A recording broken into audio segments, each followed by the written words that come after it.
এদিকে আজ ইউসিসি নিয়ে মন্ত্রিসভার বৈঠক, অভিন্ন দেওয়ানি বিধির খসড়া নিয়ে আলোচনা। কখন শুরু হবে সেই বৈঠকে মূলত কোন কোন বিষয়ে আলোচনা হবে জানার চেষ্টা করব। সোমরাজ রয়েছে আমার সঙ্গে, তবে তার আগে আরো একবার জানাই, আজ ইউসিসি নিয়ে মন্ত্রিসভার বৈঠক, অভিন্ন দেওয়ানি বিধির খসড়া নিয়ে আলোচনা হবে মূলত এই বৈঠকে।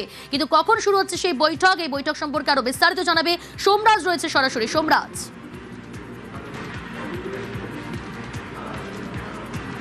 দেখো, আজ দুপুর 3টে থেকে রাজ্য মন্ত্রিসভার বৈঠক রয়েছে। সেই বৈঠকে ইউনিফর্ম সিভিল কোড নিয়ে আলোচনা হতে পারে, তেমনটাই সূত্র মারফত খবর।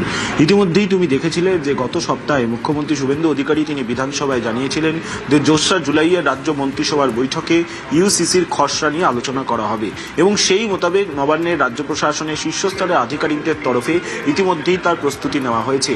এবং আজকে যে রাজ্য মন্ত্রিসভার বৈঠক হবে, সেই বৈঠকের পর মুখ্যমন্ত্রী শুভেন্দু অধিকারী যে কমিটি গঠনের কথা বলেছিলেন সুপ্রিম কোর্টের প্রাক্তন বিচারপতির নেতৃত্বে, সেই কমিটি গঠনের সিদ্ধান্ত আজকে নেওয়া হবে বলেই সূত্র মারফত জানা যাচ্ছে।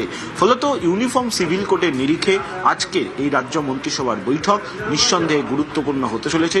দুপুর 3টে থেকে রাজ্য মন্ত্রিসভার বৈঠক হওয়ার কথা রয়েছে। বেশ, সঙ্গে থাকো।